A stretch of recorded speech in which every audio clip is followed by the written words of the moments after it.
मैं लाइफ मतलब कह चेंज हो सकते जाए। हैं कि करत करत अभ्यास के जड़ों की होत सुजान रसरी आवत जाते सिर पर पड़त निशान। अच्छा, देखिए अब पुराना टीचर और आज के टीचर में थोड़ी बहुत तो जनरेशन में चेंजेस आएगा ना। अब हमारे प्रिंसिपल्स ऐसे होते थे कि हम रूम में एंट्री नहीं करते थे और आज मैं ऐसी प्रिंसिपल हूँ कि बच्चे अपनी प्रॉब्लम्स भी लेकर आते हैं।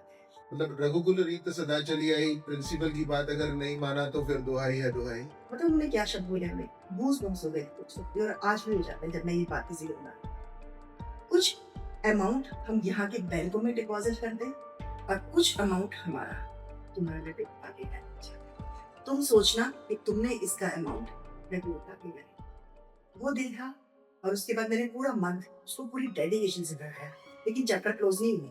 हम्म। ₹150 मुझे 13th को जब मम्मी ने ला के दिए ना, मैंने वो ₹150 4 साल तक खर्च किए।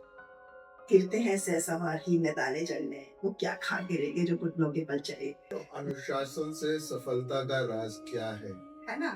ये देखो, मैं इंट्रोड्यूस कर रही हूँ अपनी 3 उड़ान सीरीज़ को। अमित जो मैंने लिखी है, मैं चाहूँगी आप इन्हें टच करो। बिल्कुल। मैंने ये 3 बुक्स लिखी हैं, 3 एक सीरीज़ है। अगर आप इसे पढ़ेंगे तो आप जानेंगे। मैंने क्लास 6 के लिए लिखी अनुशासन से आत्मविश्वास। अगर वक़्त कभी किसी का इंतज़ार नहीं करता, समय पर हमेशा हाज़िर रहो, नहीं तो समय आपको बर्बाद। नमस्कार, स्वागत है आप सभी का एक और प्यारे से पॉडकास्ट में जहां पर हम बात करेंगे आज कुछ हटके कुछ ऐसे इंसानों से जो जोड़ते हैं आपको इस पॉडकास्ट के जरिए कुछ आर्टिस्ट, कुछ मोटिवेशनल स्टोरीज एंड कुछ ऐसी बातें जो आपके दिल को छूती है और दिल तक जाती है। मैं हूं आपका दोस्त आरजे अमित माथुर और चलते हैं आज के शो की तरफ। लेकिन जाने से पहले आपको बता दें कि सुगंधा डॉट कॉम के बारे में। जी हाँ, जैसा कि आप देख रहे हैं कि सुगंधा डॉट कॉम आजकल पूरे वर्ल्ड में छाया हुआ है। सुगंधा डॉट कॉम का जरिया है कि आप इजीली किसी भी टीचर से कनेक्ट कर सकते हैं, टीचर से कनेक्ट कर सकते हैं और साथ साथ आप अपनी चॉइस के स्टूडेंट्स से भी कनेक्ट हो सकते हैं। मतलब स्टूडेंट और टीचर्स के लिए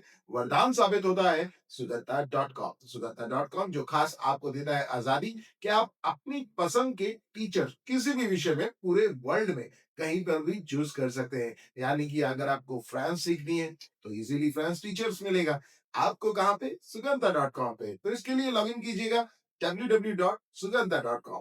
चलते हैं अपने पॉडकास्ट की तरफ। जी हाँ, आज के पॉडकास्ट के साथ हमारे साथ एक ऐसी अ, महान हस्ती मौजूद है जो कि अपने लेखन के साथ साथ अपने स्टूडेंट्स की भी बहुत चहेती हैं, क्योंकि इनके स्टूडेंट्स कोई डॉक्टर है, कोई इंजीनियर है और इन्होंने एक नहीं दो नहीं 4 दशक तक पूरी दुनिया को पढ़ाया है।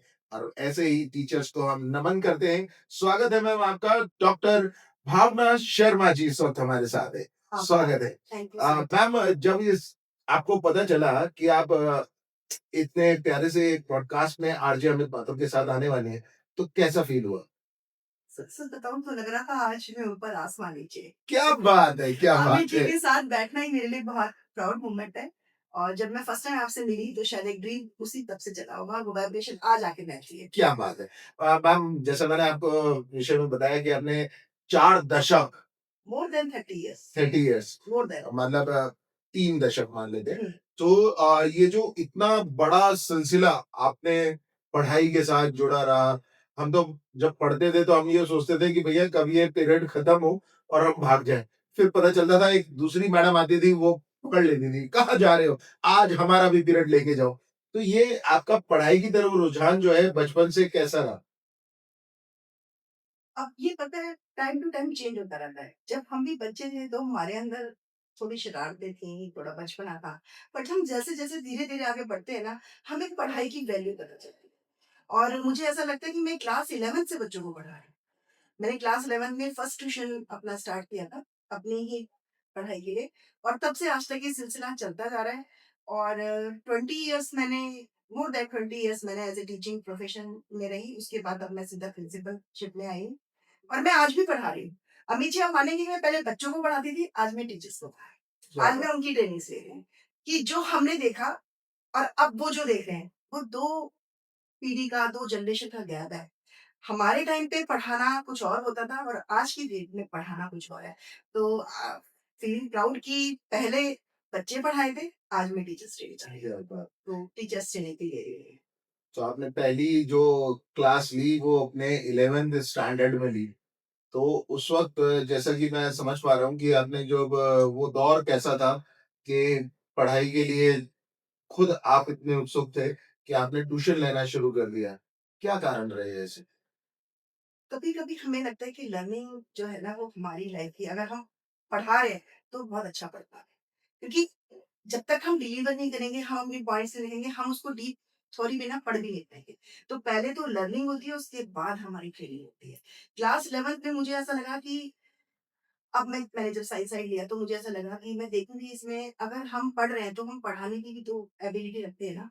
तो मैंने 1-2 ट्यूशन्स लिए, 11th में पढ़ाया, 12th में पढ़ाया और वो सिलसिला इतना अच्छा निकला कि आज तक वो सिलसिला चल रहा है और शायद मोर देन 1000 स्टूडेंट्स तो मेरा लाइफ मतलब चेंज कह कर सकते हैं चुके हैं। कि करत करत अभ्यास के जड़मति होत सुजान रसरी आवत जात सिर पर पड़त निशान। अच्छा, तो ये जो practice makes man practice perfect. Make a man perfect. तो तब आपको एहसास हो चुका था कि मैं किसी को अगर गाइड करूँ या टीच करूँ, तो उसके अच्छे मार्क्स आ सकते हैं। बिल्कुल आ सकते हैं और ये। आपके फिर 12th में कितने हैं? मैंने ऐसे टॉप किया था फिज़िक्स में भी अच्छा। और बहुत अच्छा था। बट मैं ऐसा बोलूँगी अमित जी, मार्क्स मैटर नहीं करते। आपकी नॉलेज और आपका अगर कमांड है ना नहीं, सब्जेक्ट पर। मैं वही टॉपिक पे आ रहा हाँ, हूँ मैंने जब टॉप किया सर जब फिज़िक्स में, जब डिस्टिंक्शन आपने ली। जब आपने उस दौर की बात करी जब आप 11th में किसी को पढ़ा रहे थे, तो उस वक़्त तो बहुत ज़्यादा स्ट्रिक्टनेस होती थी और कहते हैं कि अगर मार्क्स अच्छे नहीं आए तो घरवाले तांडव कर देते थे। आज नहीं, तो अगर बच्चे के मार्क्स कम भी आ जाते हैं तब भी उसको कहते हैं कोई बात नहीं, अब वो कोई बात नहीं। वो दौर चेंज हो गया। अब मैं बताती हूँ आपको कि हमारे टाइम पे मोर देन 70% डिस्टिंक्शन आ जाती थी। आज मुझे लगता है 98% भी अगर हमारे आ रहे हैं ना, तो भी हम भीड़ में ना 10th या 50 पोज़ीशन पे आए। उस वक़्त की पढ़ाई और आज की पढ़ाई में सिर्फ़ डिफ़रेंस आ गया। पहले हमारा जो दौर था उसमें बच्चे रूट लर्निंग में चले जाते थे। वो क्या करते थे, रट्टा लगा लिया, कर लिया, मार्क्स ले आए। बट आज की डेट में बच्चे ना स्किल के साथ पढ़ाई कर रहे हैं और थैंक्स टू एनईपी 2020 और सीबीएसई को भी मैं थैंक्स बोलूँगी, जिन्होंने आज बच्चों के लिए इतने सारे प्लेटफ़ॉर्म दे दिए ना, अगर उससे बच्चा अवेयर और पैरेंट, तो आज का बच्चा कल से सक्षम है। तभी हम इन्हें जल्दी बोल रहे हैं। मैं सीबीएसई को थैंक्स बोलूँगी कि उन्होंने एनईपी 2020 लाकर हमारे बच्चों के लिए इतने स्किल्स प्रोवाइड कर दिए हैं कि आज मेरा कोई भी बच्चा ये नहीं कह सकता कि अगर वो ह्यूमैनिटीज़ के साथ है या वो साइंस साइड के साथ है, तो वो अपने अपने गोल्स, अपने ड्रीम्स को अचीव नहीं कर सकता।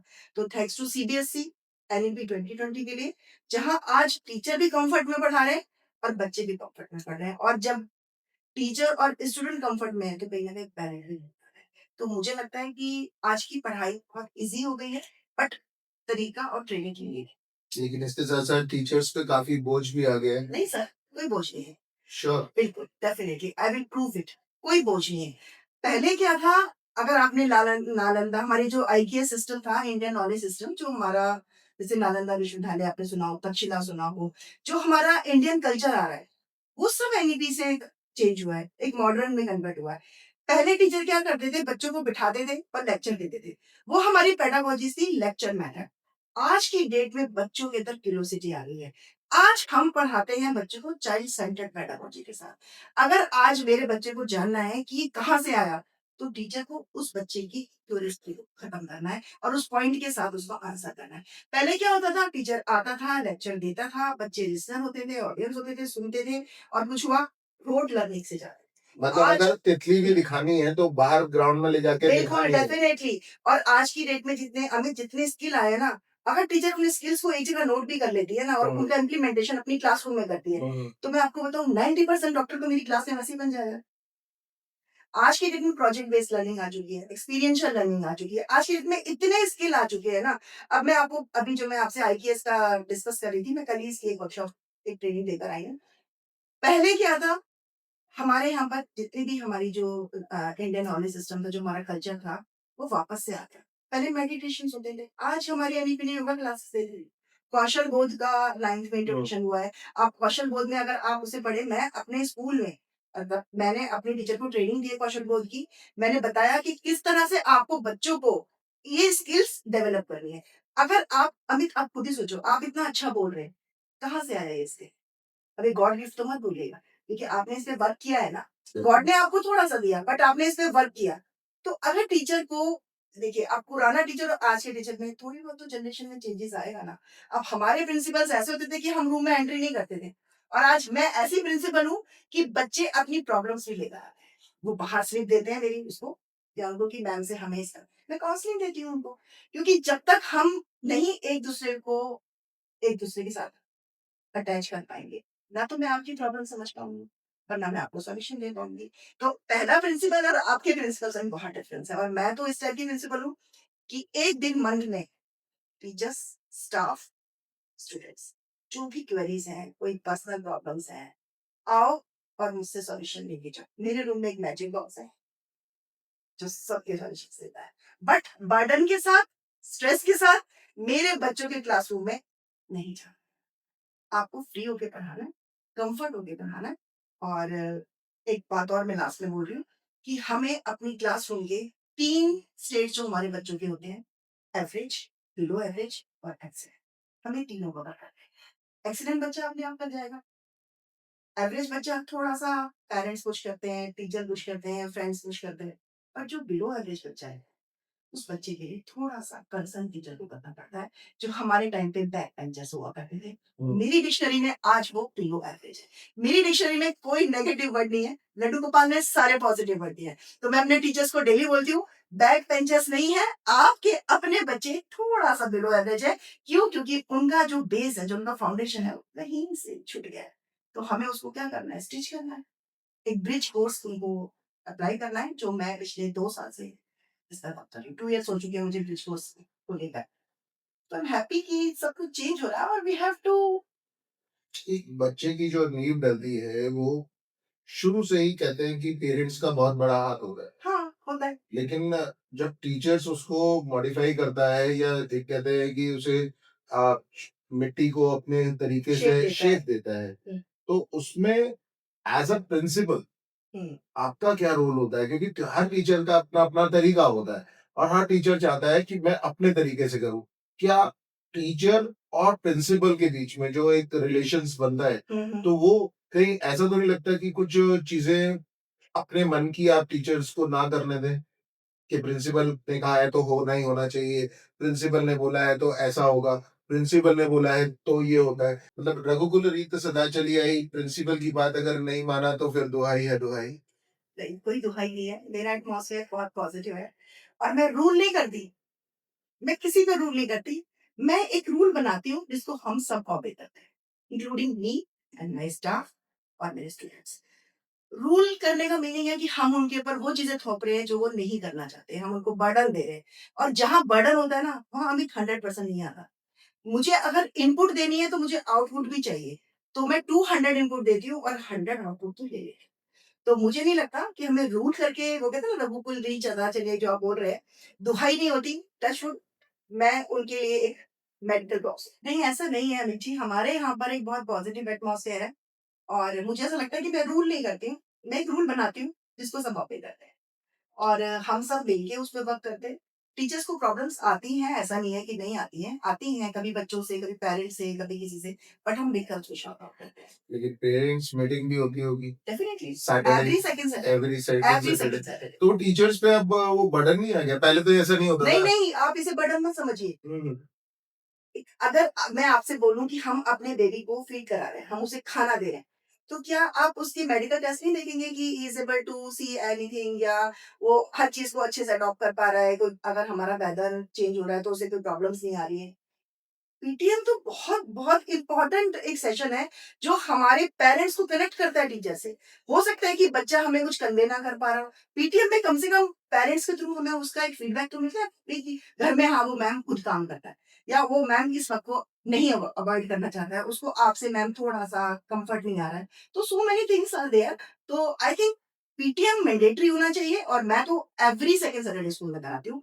और एक और बात मैं बताऊंगी कि ये बर्डन नहीं है, ये एक ऐसा लॉक है जो पीटीएम ने लॉक हमारा ओपन हुआ है। मैं एवरी मंथ बेस्ट ड्रिंक्स निकालती हूँ, किसकी यूनिफ़ॉर्म पूरी क्लैरिटी के साथ आती थी, किस बच्चे का होमवर्क डन है। एक एनेक्डोटल मैंने रिकॉर्ड बनाया हुआ है, जहाँ पे टीचर एवरी सैटरडे उनका पूरा फीडबैक लेती हैं और पेरेंट्स भी हैप्पी होते हैं। ऐसा नहीं है कि पीटीएम एक बर्डन है, बर्डन नहीं, नहीं, नेवर। नेवर।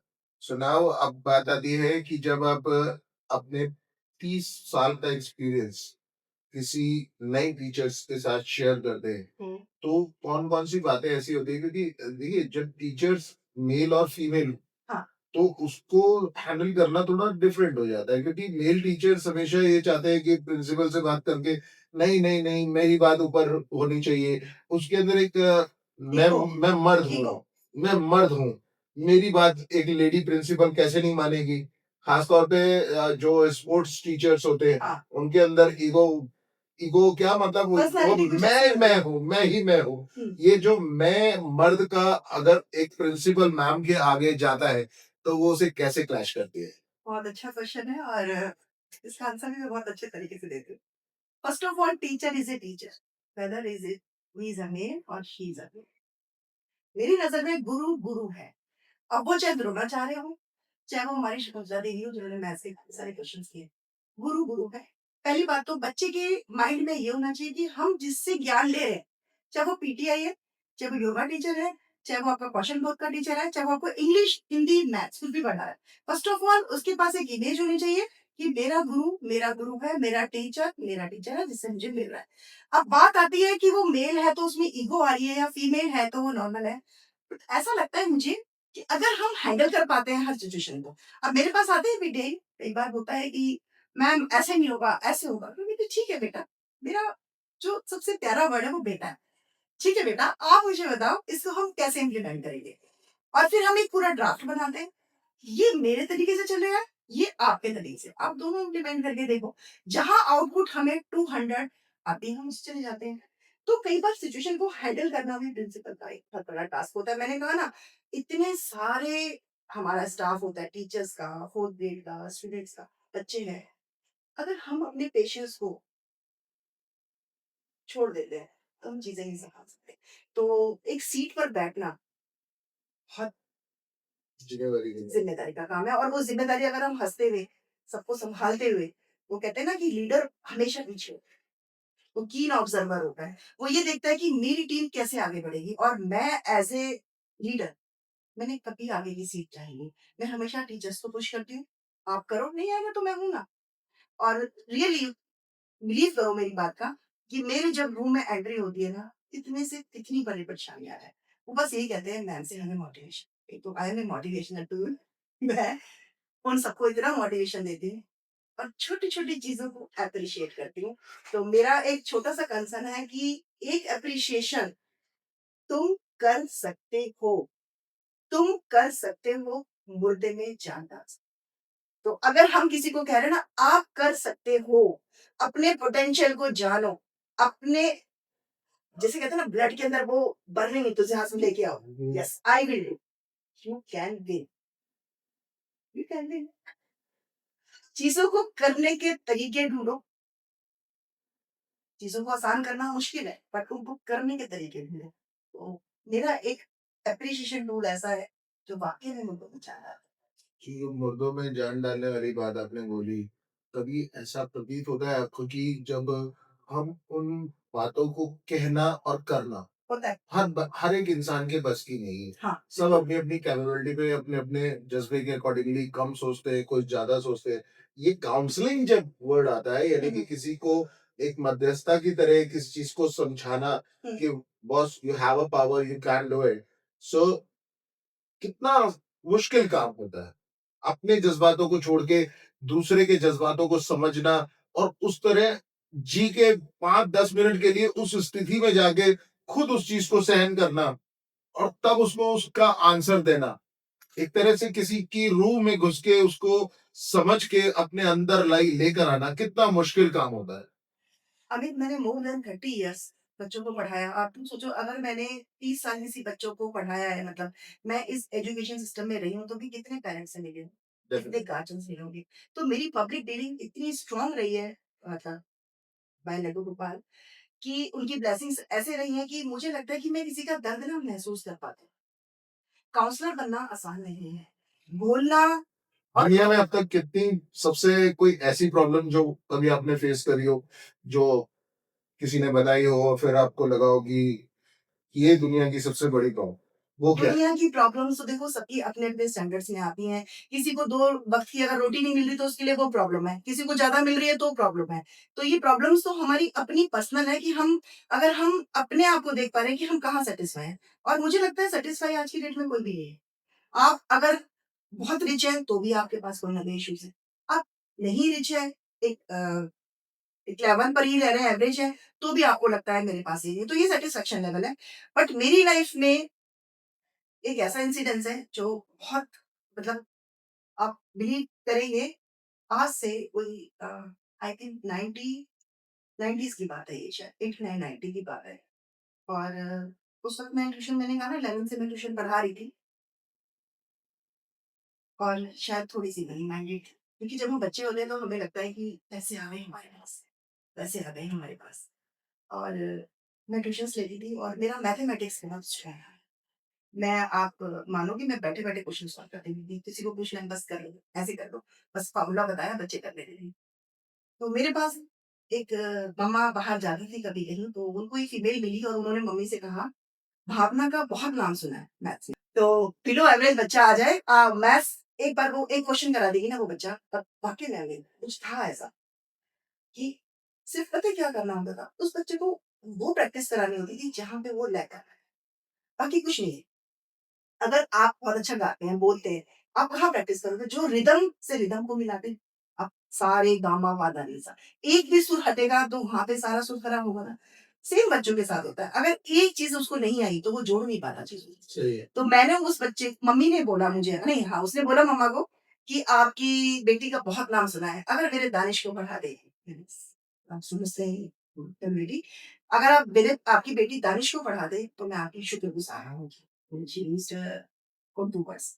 मम्मा उस समय आई और हम लोग बहुत सिंपल सोबर फैमिली से बिलॉन्ग करते हैं। आके वो मुझे बोली भावना तुम बेटा ऐसा करना दानिश करके एक बच्चा है वो आएगा तो मैं उसे कल से तुम पढ़ाना 6 क्लास का। से यस मम्मा भेज मैं बुलाओ बुलाओ मैं तो पढ़ूँगी। मुझे तो लगा एक बच्चा और मेरे साथ ऐड हो गया। अमित मैंने उस बच्चे को पढ़ाया। 10 डेज़ के बाद कुछ फीस का कम्युनिकेशन होता है हुँ, हुँ। कि फीस देनी है। हुँ। तो अब वो अफ़ोर्ड नहीं कर सकते। अच्छा। रियली में आई स्वेयर आप विश्वास करोगे वो अफ़ोर्ड नहीं कर सकते। और मैं पापा की बहुत लाडली रही। अब मैंने कहा भाई ये तो बड़ा गड़बड़ हो गया। एक ट्यूशन में मेहनत भी करूँगी, पैसे भी नहीं मिलेंगे। जो उस वक़्त माइंड में आया हुँ। और काफ़ी टाइम हो गया अब 90s की बात है 89-90 की बात है ये। पढ़ाना तो था, पढ़ा रही थी। पापा रात को आए मैं भाग-भाग के पापा के पास। पापा ट्यूशन तो पढ़ा रही हूँ, फीस ही नहीं मम्मी ने दिलवाई। हुँ। नहीं उस वक़्त इतनी समझ नहीं थी, अकल नहीं थी। तो पापा ने बोला बैठ, मैं बैठ गई। फिर बोले क्या नहीं मिल रहा तुम्हें? मैंने कहा पापा इसको पढ़ा रही हूँ बट मुझे पैसे नहीं मिल रहे। पता है उन्होंने क्या शब्द बोले हमें? गूज़बम्प्स हो गए और आज भी हो जाता है जब मैं ये बात किसी को बताती हूँ।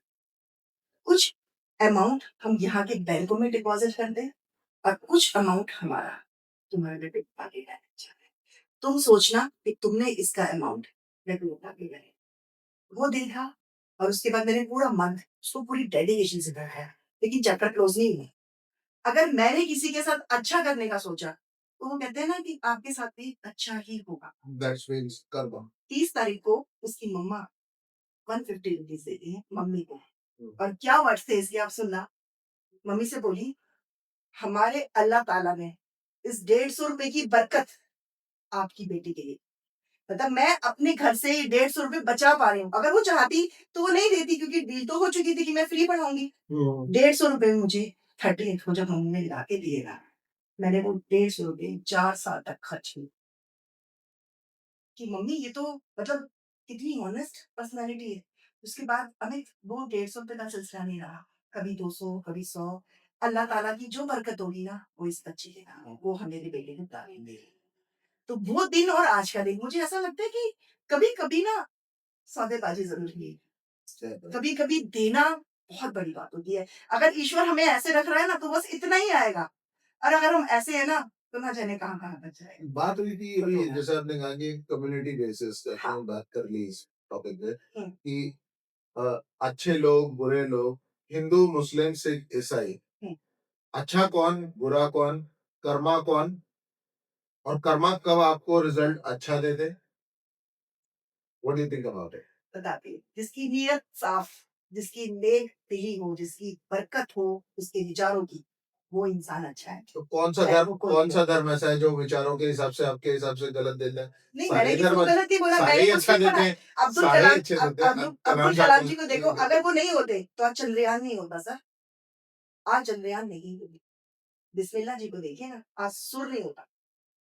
हम नहीं कहते किसी कम्युनिटी को, मैंने हर बच्चे को पढ़ाया, मेरे क्लासरूम में हर बच्चा बैठा। अब किसने कितना पाया और किसने कितना दिया, हुँ। Totally depends on that. हज़ारों बच्चों में से कोई एक ऐसा बच्चा जो आपको याद रहे कि यस, इस बच्चे से तो मैं इसका नाम ही नहीं भूल पाती। जब भी बच्चों को पढ़ाने बैठती हूँ, तब मुझे लगता है कि यार ये बच्चा तो मतलब फिर भी माइंड में स्टिक कर जाता है कि हाँ, ये अब ये बच्चा। पॉडकास्ट अगर मेरा बच्चा देख रहा होगा, तो आज वो सिविल इंजीनियर है और बहुत अच्छी पोस्ट पे है। उसने मुझे बहुत तंग किया था। वो मेरे नॉन में ही थी। मम्मी की फ्रेंड थे वो भी, उनका बेटा आता था, वो बहुत तंग करता था और मैं भी बच्ची थी, कॉलेज गोइंग थी, तो जब मैं पढ़ाती थी ना, वो बहुत डिस्टर्ब करता था, तो मैं उसको नाम देती उसका ध्रुव। तो मैं उसको बहुत डाँटती थी और वो मेरे डाँटने पर एक सॉन्ग गाता था और मैं उस सॉन्ग पर हँस पड़ती थी। क्योंकि मैं बहुत स्ट्रिक्ट पर्सनैलिटी कि भई मेरे पास अगर बैठ गए तो आप हिलोगे भी नहीं। इवन अगर कुछ भी आपको प्रॉब्लम है, तो आप उसको भी फेस करते रहोगे, आप उठोगे। बट वो जब सॉन्ग गाता था, तो मैं हँस पड़ती थी और वो उस हँसने वाले एटमॉस्फेयर से क्या होता था, सब कुछ कूल हो जाता था और फिर हम दोबारा से स्टार्ट करते थे। तो कभी-कभी कुछ ऐसे मोमेंट्स होते हैं, तो ध्रुव का वो गाना तो प्लीज़ आप सुनो तेरे बताएँ। बिना दिल लगता नहीं, वो गोविंदा जी की मूवी आई थी, उसका अच्छा। सॉन्ग था और वो अक्सर उसे गाता था। मुझे आज भी वो याद है। तो कभी-कभी होता है कि कुछ बच्चे ऐसे होते हैं जो अपनी छाप छोड़ जाते, अपने स्टेप्स छोड़ जाते हैं। तो वो बहुत नॉटी था और आज वो सिविल इंजीनियर है।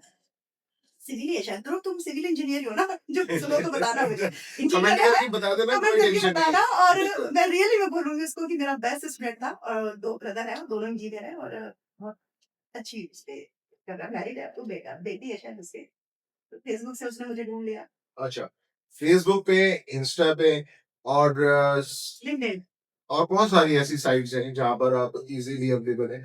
लेकिन अभी हाल-फिलहाल में अगर आप जिन टीचर्स की हम बात कर रहे हैं, टीचर्स की प्रॉब्लम्स की बात कर रहे हैं, अभी टीचर्स को लेके और शिक्षा को लेके कुछ ऐसे पेपर्स हैं जो बहुत ज़्यादा सिलसिला चलता आ रहा है लीक होने का। तो शिक्षा के आसमान में ये जो छेद हुआ है बड़ा वाला, जिसमें से पेपर्स लीक हो जाते हैं, उस विषय में आपका क्या विचार है? देखो, ऐसा होना नहीं चाहिए क्योंकि बच्चे हमारे बहुत मेहनत करते हैं और बच्चे वो मेरे हों, चाहे आपके हों, चाहे सिस्टम के हों, बच्चे बच्चे हैं। तो एक रिक्वेस्ट ही है कि आप जो भी सिस्टम में जो काम कर रहे हैं, उनसे एक हम्बल रिक्वेस्ट है मेरी कि थोड़ा-सा और स्ट्रिक्टनेस लाई जाए और एक आइसोलेटेड एटमॉस्फेयर के साथ में इन सब चीज़ों को आगे बढ़ाया जाए। क्योंकि जब हम भी अपने स्कूल के एग्ज़ाम कराते हैं, तो हम एक कॉन्फिडेंशियल रूम में रखते हैं।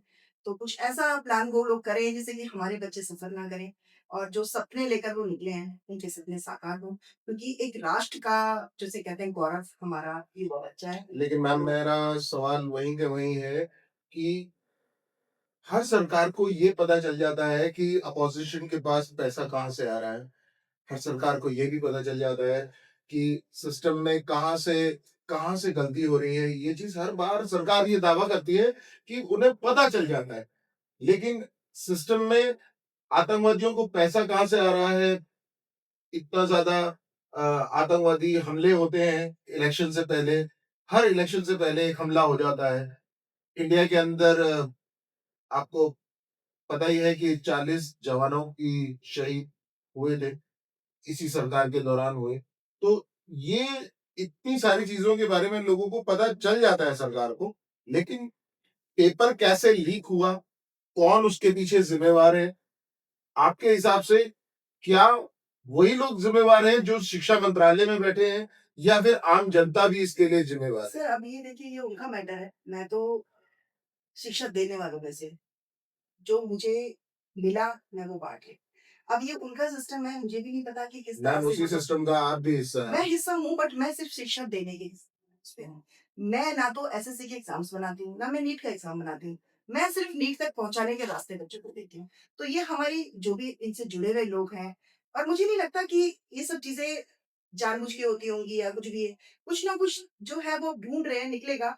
बट मैं सब बच्चों से एक अपील करूँगी कि थोड़ा-सा पेशेंस रखो, अपनी हिम्मत को मत खो।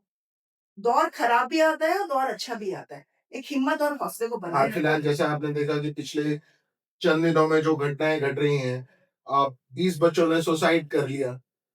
सिर्फ़ वो बच्चे जो कि बहुत कल का हमारे देश का ब्राइट भविष्य दे, फ्यूचर। कोई उसमें से इंजीनियर बनता मैं, कोई डॉक्टर बनता, कोई अलग-अलग और इसके लिए यही चीज़ें कि शिक्षा लेने के बावजूद भी जब पेपर लीक हो जाते हैं, ये तो बहुत दुःख और मामूली जिसे कहते हैं ना बहुत बिल्कुल, प्रॉब्लम तो है। मैं आपकी तरफ से और अपनी तरफ से एक अपील ही कर सकते हैं हम सरकार को या जो भी इससे रिलेटेड लोग हैं कि प्लीज़ इसे रोकिए, अपने देश को बचा कर रखिए और ये देश की जो धरोहर है वो हमारे ये युवा बच्चे हैं।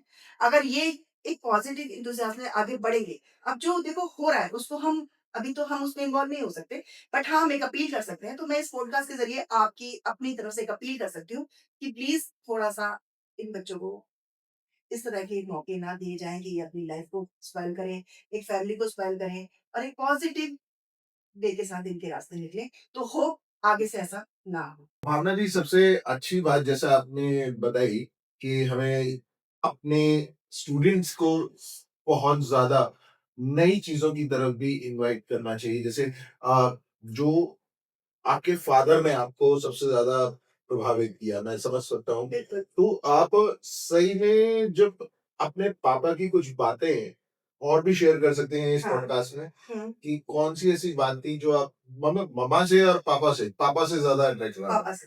पापा से। तो पापा ने बहुत सारी बातों में कौन-सी बात ऐसी थी जो आपने एक बात बताई, मैं चाहता हूँ और बातें भी बताएँ। कर्मा के बारे में आपने बात मैं करी। 3 बातें बताऊँगी और जो भी इस पॉडकास्ट को सुन रहे हैं, चाहे वो छोटा है, चाहे वो बड़ा है, चाहे वो बुज़ुर्ग है, मुझे लगता है ये सबके लिए बहुत-बहुत इम्पोर्टेंट है। अमित पापा मुझे अक्सर बोलते थे, वो मुझसे मैं उनसे बहुत अटैच थी। पापा तो सब बच्चों से अटैच थे, तीनों बच्चों से, हम तीनों भाई-बहन थे। हैं, मुझसे वो बहुत अटैच थे क्योंकि मेरे अंदर एक एंथुसियास्म मुझे ना लर्निंग की बहुत अच्छी वाली आदत है। मुझे हर चीज़ से सीखने की एक ललक मेरे अंदर रहती है। वो मुझे हमेशा बोलते थे, आप सब ध्यान से सुनिए, वक़्त कभी किसी का इंतज़ार नहीं करता। समय पर हमेशा हाज़िर रहो, नहीं तो समय आपको बर्बाद तो वो कहते थे बेटा वक़्त बर्बाद मत करो। हर चीज़ आपके पास आ जाएगी, समय को आप खरीद नहीं सकते। तो मैं बच्चों से बोलूँगी जो स्टूडेंट्स हैं, अगर आपने 1 मिनट भी अपना खराब किया ना, तो आप सोचो कि आपने 1 ईयर अपना वेस्ट कर दिया। तो समय पर हमेशा हाज़िर वो ये कहते थे कि समय को अपनी मुट्ठी में रखो। कौन कहता है वक़्त हमारी मुट्ठी में है? मैंने। मैंने अपने वक़्त को मुट्ठी में रखा है। यू कांट बिलीव कि मैं अपने घर से आज 8 ओ क्लॉक की निकली हूँ और अभी तक मैं अपनी जर्नी को फुल एन्जॉय कर रही हूँ। कोई कहेगा मैं थकी हुई हूँ। नहीं, मैं भी बिल्कुल 4 पॉडकास्ट और दे सकती हूँ क्या और बात अगर है। आप बोलो तो मैं 100 बच्चों को काउंसल भी कर सकती हूँ और अभी मैं करके भी आई हूँ। लेकिन इसी के साथ अगला सवाल बड़ा नहीं, मैं अभी 3 अपने पापा के 3 खतरनाक नोट्स सवाल बताऊँगी। आने वाले मैं बाकी पापा हैं। की 3 लर्निंग्स देती हूँ ना। आपने कहा मैथ आपका बहुत अच्छा है। नहीं, नहीं, मैथ्स वैसे मत जाइए। मैं भी पापा की सेकंड लर्निंग दे रही हूँ, आप सबके लिए। फर्स्ट मैंने क्या बोली कि वक़्त पर हावी रहो। दूसरी बात मैं आपको बताऊँगी सबको, कि पापा मुझे कहते थे पंक्चुअलिटी और डिसिप्लिन। अगर आप समय पर वे भी रिलेटेड हमारे वक़्त के साथ है। अगर आप डिसिप्लिन हैं और पंक्चुअल हैं, आपको कोई बर्बाद नहीं कर सकता। आपके जो ड्रीम्स हैं, जो आपके गोल्स हैं ना, वो कदमों में आएँगे। और थर्ड में वो ये कहते थे फिरते हैं सहसवार ही मैदाने जंग में, वो क्या खा गिरेंगे जो घुटनों के बल चले। ये मैंने अपने प्रीवियस पॉडकास्ट में भी उनको डेडिकेट किया था। जब तक आपको मिस्टेक्स नहीं मिलेंगी और मिस्टेक्स किसकी आएँगी? जब तक आप करेंगे नहीं, आपको पता ही नहीं चलेगा। तो वो कहते थे अपनी मिस्टेक को अपना एक शस्त्र बना लो और उसी पर वर्क करो। तुम्हारी सारी लाइफ ना मिस्टेक्स के साथ-साथ जो आती है ना, वो सब एरर फ्री है। तो ये 3 लर्निंग मेरी लाइफ में हमेशा आई है और मैं एज़ अ स्पीकर तो अनुशासन से सफलता का राज क्या है? है ना? ये देखो। मैं इंट्रोड्यूस कर रही हूँ अपनी 3 उड़ान सीरीज़ को। अमित जो मैंने लिखी है, मैं चाहूँगी आप इन्हें टच करो। बिल्कुल। मैंने ये 3 बुक्स लिखी हैं, 3 एक सीरीज़ है। अगर आप इसे पढ़ेंगे तो आप जानेंगे। मैंने क्लास 6 के लिए लिखी, अनुशासन से आत्मविश्वास। अगर मेरे पास अनुशासन है, तो आत्मविश्वास भी आएगा। मैंने 7th क्लास के लिए लिखी, अगर आत्मविश्वास है, तो हौसले भी आएँगे और अगर आपके पास हौसले हैं, तो आप शिखर तक जाएँगे। तो मेरी उड़ान कभी खत्म नहीं होती। कहने वाले कहते हैं कि आकाश कैसे नापेंगे? बट मुझे लगता है कि अगर हम ईगल की स्टोरी पढ़ें, तो उसके पास ना आकाश की कोई ऊँचाई नहीं है। वो इतनी ऊँचाई तक जाता है ना अपने प्रवास के साथ। तो मुझे लगता है कि हम सब कुछ कर सकते हैं। तो हमारे ये जो किताब 3 बुकें हैं, है। ये अलग-अलग ये ये एनसीईआरटी से ये एनसीएफ अप्रूव्ड है, जो हमारा नेशनल करिकुलम फ्रेमवर्क है उससे अप्रूव्ड है और आर्ट इंटीग्रेटेड है। आर्ट इंटीग्रेटेड मीन्स ये हमारी जितनी भी इसके अंदर क्रियाकलाप मैंने डाले हैं वो टोटली मल्टीडिसिप्लिनरी और आर्ट इंटीग्रेटेड है। और इसकी एक-एक स्टोरी एक पोम बेस्ड है। आप अगर इसे पढ़ेंगे, मैं अभी आपको पढ़ के भी सुनाऊँगी, तो आप मेरे ख्याल से जानेंगे कि वाक़ई में हम क्या कर सकते पर हैं अपनी लाइफ़ में। आप कह रहे हैं कि 6th स्टैंडर्ड अभी 6 आपके फॉर पास 6 8 नो स्टैंडर्ड इट्स वाली फॉर है। 8। हाँ, मैं 8th भी पढ़ सकते हैं। जी। तो ये 8th स्टैंडर्ड की जो बच्चे हैं वो इसे पढ़ रहे हैं स्कूलों। पढ़ तो आपको कैसा फ़ील होता होगा कि मतलब एक किताब मेरे को खरीदने के लिए पैसे जो मतलब कमाने पड़ते थे और आज मेरी किताब जो है हज़ारों बच्चों के पास है और वो पढ़ रहे हैं उसको। अगर अगर कैसा फ़ील होता है जब अगर एक बच्चे की भी लाइफ चेंज होती है ना, जी, जी, तो जी। शायद मैं पूरी जिसे कहते हैं ना यूनिवर्स, नॉट वन, यूनिवर्स सबसे रिच पर्सन है। अगर मैंने एक की भी लाइफ चेंज की ना, अगर मैंने एक को भी मोटिवेट किया ना, क्योंकि एक बच्चे का मोटिवेशन जानते हैं आप क्या होता है? एक जनरेशन का चेंज होना। और जनरेशन का चेंज आप जानते हैं कितने होते हैं? एक पीढ़ी चेंज होती है और उस पीढ़ी से आप मानिए कितनी जनरेशन चेंज होती है। तो मेरा जो कॉस्ट है ना, वो सिर्फ़ एक ऐसा बच्चा है जो इसे पढ़कर ना कभी टूटे, ना गिरे और ना उसके हौसलों में जंग लगे। तो मैंने स्टार्टिंग में भी लिखा है जीवन एक यात्रा है। इस यात्रा में कभी सरल रास्ते आते हैं, तो कभी चुनौतियों से भरे। परंतु जो विद्यार्थी अपने भीतर विश्वास, मेहनत और हिम्मत का दीपक जलाता है, वो अपने जीवन की सच्ची उड़ान भरता है। ये पुस्तक एक मतलब ये बुक कोई ऐसा संग्रह नहीं है कि मैंने खेल-खेल में लिखी हो। इसकी हर उड़ान, अगर मैं बोलूँ तो एक छोटा-सा इंडेक्स मैं तुम्हें बताती हूँ। हौसलों की ऊँची उड़ान, मेहनत ही मेरे पंख है।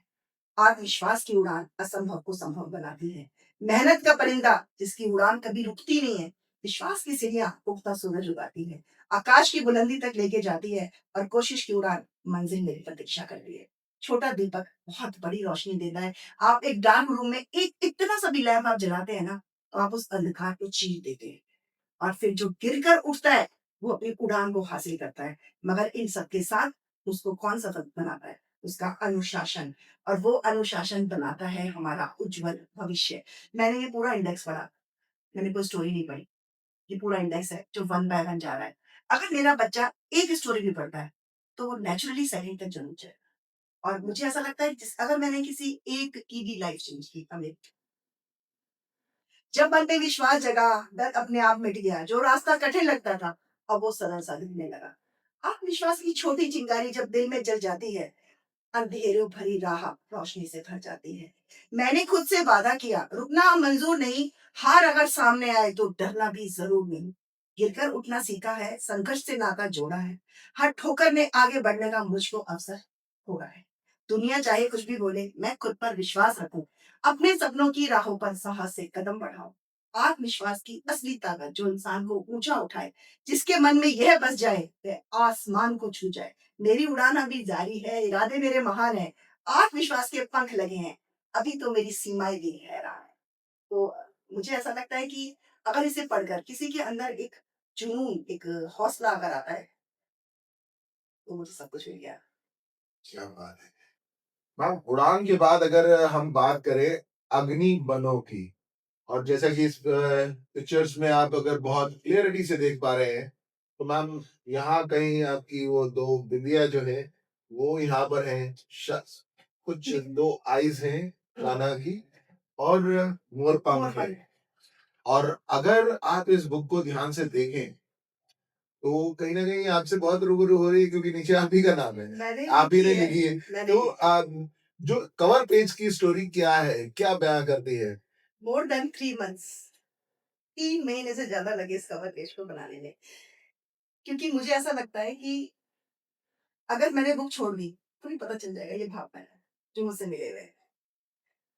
और हमारी आइडेंटिटी, हमारी अपनी पर्सनैलिटी के साथ-साथ हमारे ऑरा को भी क्रिएट करती है, कि हमारे साथ जो चीज़ें हैं, जो हमारे साथ है, क्या वो हमारे लिए हैं? तो मैंने अग्निबनों का जो कवर पेज है, शायद 3 महीने से ज़्यादा लगे और मेरा ग्राफ़िक डिज़ाइनर जो था, बहुत परेशान हो गया था, मैम क्या चाहिए आपको? भई मुझे यहाँ पर लड्डू गोपाल भी चाहिए, यहाँ पे भावना भी चाहिए और एक ऐसा होना चाहिए कि अग्नि को आप देखिए यहाँ जो कलर जा रहे हैं, ये यहाँ पर फायर के लिए। आपके अब इस अग्नि को नेगेटिव नहीं लेना है। अग्नि अगर हम माने तो हमारे 5 तत्वों में से एक अग्नि है। जी, और इंसान की जो मृत्यु के बाद जब वो अग्नि में विलीन होता है ना, तो समझिए वो कितना भी खराब हो, करप्ट हो, बुरा हो, अग्नि उसको समाती है। एक अग्नि ऐसी है जो कभी भी किसी को रिजेक्ट नहीं कर सकती।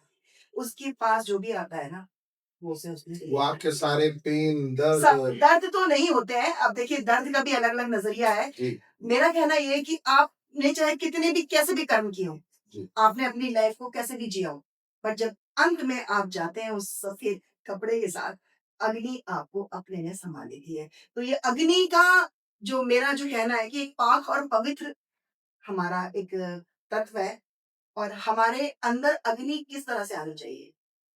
ना छुपने के लिए, ना रुकने के लिए, ना टूटने के लिए। आपने अभी दर्द बोला अमित, चलो मैं दर्द को भी ले लेती हूँ।